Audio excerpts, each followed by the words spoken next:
Vivre ensemble est une force. L'AEIM en quelques chiffres. 3000 accompagnements quotidiens, 1300 agents de production, 1500 salariés, 2500 personnes accompagnées, plus de 700 adhérents. Entre juin 2023 et juin 2024, dans un contexte de grande mutation, l'association, forte de ses capacités d'adaptation, continue son évolution en instituant au cœur de sa réflexion politique et de sa déclinaison opérationnelle 3 logiques. Une logique de territoire organisé, une polyvalence d'accueil à déployer dans les établissements et services, une logique de dispositif à impulser. Dispositif.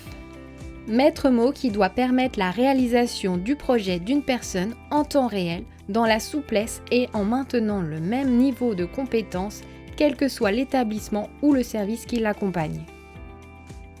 Voilà le véritable objet de notre travail, celui qui a fait sens dans notre entreprise de négociation du CEPOM 2024-2028.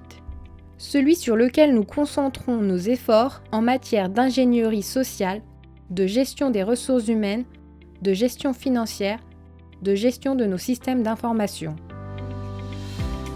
En parallèle des défis internes que nous affrontons au sein de l'association, nous poursuivons le processus de rapprochement avec l'association Turbulence de Saint-Dié. Depuis 12 mois, quelques chiffres révélateurs. 171 réunions de travail sur les orientations stratégiques 2023-2024. 40 comités de direction et cellules de crise, 29 rencontres avec nos autorités de tarification, 38 rencontres dans les établissements AEIM, 61 temps de représentation dans les différentes instances. Le comité de direction, sous l'autorité de la direction générale, renforce son rôle d'orchestration globale de l'AEIM, en pilotant, contrôlant et soutenant l'ensemble de nos équipes. Cet exercice managérial exigeant implique une gestion rigoureuse de l'accompagnement du changement, avec un effort continu de pédagogie à l'égard de toutes les parties prenantes, tant internes qu'externes. En termes de patrimoine immobilier, l'AEIM poursuit les réalisations de projets comme la restructuration de 1300 m² de superficie et l'extension de 340 m² de l'IME de Lunéville. La restauration et la réhabilitation d'un bâtiment industriel sur le site de Briey, 400 m² d'ateliers, 600 m² de locaux administratifs et 1100 m² pour la construction d'une cuisine centrale. L'économie énergétique franchit une première étape grâce au pôle finance. Des investissements pour moins consommer, comme des travaux de rénovation et des efforts collectifs pour utiliser moins de chauffage ou de lumière. L'exemple de la consommation de gaz sur plusieurs années est significatif. Du côté informatique, l'équipe est passée de 5 à 7 ETP pour faire face aux enjeux autour de la sécurité et de la gestion des accès.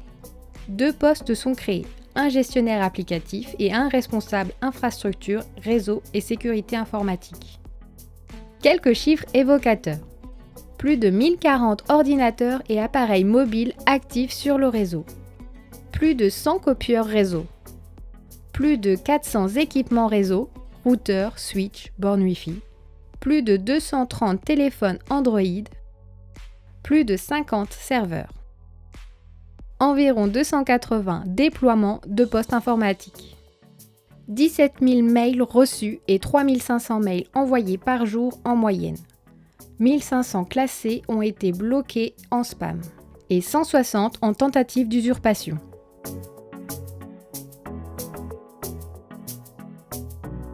Le pôle sanitaire et qualité mène des actions transversales dans les établissements de l'AEIM. L'axe fort est la politique de prévention et de promotion en santé sexuelle.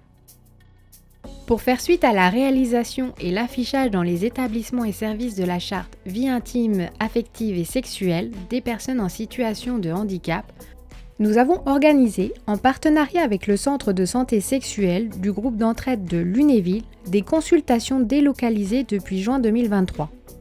À un rythme mensuel sur le site de l'ESAT Lancio en alternance avec un sexologue et une sage-femme.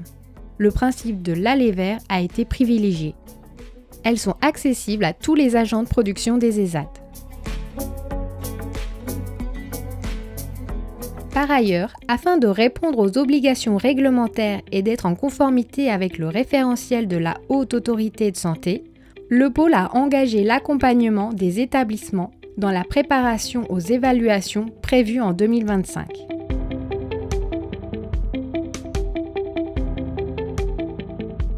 L'année 2023 des ressources humaines, en chiffres, ce sont 200 CDI et 6000 CDD réalisés. Cependant, les difficultés d'attractivité liées au Ségur, à l'inflation et à la non-reconnaissance en général du secteur ont généré des départs massifs. L'absentéisme est de 6,63%, soit une hausse de 28% par rapport à 2019. Et le turnover est passé à 10,38%, soit une hausse de 50%. Pour agir, l'amélioration de la qualité et des conditions de vie au travail a été une priorité, tout comme l'accompagnement au changement et au dialogue social. Dans la même logique, nous continuons de développer des liens avec les écoles et un plan de formation toujours ambitieux, ainsi que l'attractivité et la marque employeur via les réseaux sociaux. Soucieux du problème d'attractivité, le développement numérique de l'association prend un nouveau départ grâce au pôle communication. Avec la réalisation et la diffusion de 28 films thématiques et la création de campagnes publicitaires sur les réseaux sociaux pour montrer en images notre accompagnement quotidien. Après une année de travail, le nouveau site web a vu le jour, plus moderne et plus accessible.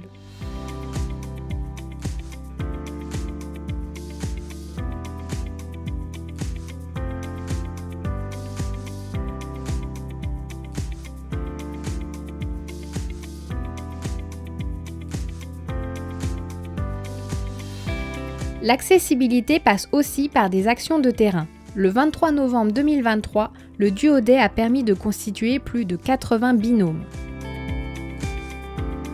Par ailleurs, une convention départementale est signée avec la police nationale. 3 objectifs sont fixés. Préparer et former la police à être en contact avec les citoyens handicapés. Prendre en compte la spécificité, les besoins et l'environnement des personnes en situation de handicap intellectuel dans le traitement judiciaire des procédures. Consolider les liens de proximité, de partenariat et de connaissances mutuelles entre les établissements et la police. Pour permettre des prises de conscience, la EIM co-organise le 6 octobre dernier la première conférence sur les salariés aidants réunissant 280 participants. L'opération Brioche fait peau neuve avec un changement de date qui permet de nouvelles mobilisations. De nombreux sponsors se sont joints à l'opération et de nouveaux partenaires.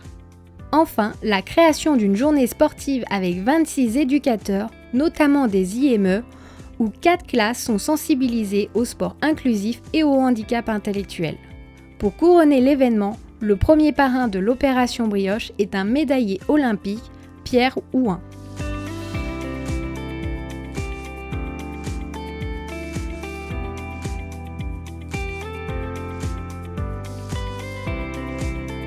Quel est le bilan des commissions d'admission et de coordination des parcours ? Réunies à 12 reprises, elles statuent sur 213 dossiers admissibles. Les réalisations du pôle Habitat sont nombreuses. À noter l'accueil du 6e habitant de la résidence de la Forêt de Haye fin 2023. La progressive transformation des FESAT en places médicalisées pour éviter les ruptures de parcours des agents de production partant à la retraite. Le service tutélaire a procédé avec succès à son évaluation externe selon le référentiel de la Haute Autorité de Santé. Cette étape a permis de s'approprier avec précision la démarche en préalable aux évaluations de l'ensemble des établissements et services en 2025. Parmi ces actions, le pôle travail déploie le plan de transformation des ESAT. Des délégués des personnes sont ainsi élus.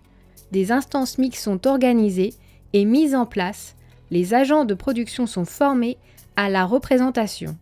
En parallèle, la dynamique SMQ engagée permettant de garantir une activité professionnelle aux personnes accueillies dans le respect de leurs besoins et de leurs capacités. Par ailleurs, suite aux audits et évaluations de la Haute Autorité de Santé, les évolutions des politiques publiques et les axes d'amélioration sont intégrés en assurant un équilibre financier.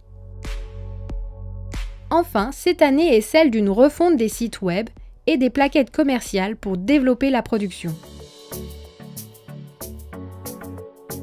L'association AEIM consolide son engagement en matière de scolarisation inclusive, avec l'ouverture d'une unité d'enseignement élémentaire autisme à Toul en septembre 2023. Aussi, et dans l'attente de la parution du décret à venir sur la transformation des IME et des CESAD en dispositifs d'accompagnement médico-éducatif, des groupes de travail associant cadres de direction et équipes pluriprofessionnelles se sont réunis pour préparer ce virage collégialement. Le projet de cité scolaire inclusive et culturelle se poursuit, avec l'ensemble des acteurs et l'appui d'une assistance à maîtrise d'ouvrage. L'association est également mobilisée pour sécuriser les parcours d'enfants en situation de handicap accueillis à l'APAGE, dans le cadre d'une cellule de crise associant l'AEIM, des partenaires et les autorités de contrôle et de tarification. Plus d'une trentaine d'enfants et de jeunes majeurs étaient concernés par la fermeture de plusieurs sites en Meurthe-et-Moselle. Au milieu de ces défis, au mois d'août dernier, notre association a été confrontée à une tragédie inimaginable. Le 9 août 2023, lors d'un séjour de vacances en Alsace, un incendie dramatique s'est déclaré entraînant la perte de 11 personnes. 4 d'entre elles, Jennifer, Jimmy, Claude et Jérôme, étaient accompagnés par l'AEIM. Aussitôt, des démarches de soutien et de prévention des risques psychosociaux ont été mises en place afin que personne ne gère ses émotions seul. Cet événement a profondément marqué notre association, bouleversant nos familles, nos équipes et nos bénéficiaires, et nous rappelant cruellement la fragilité de la vie et l'importance de notre mission.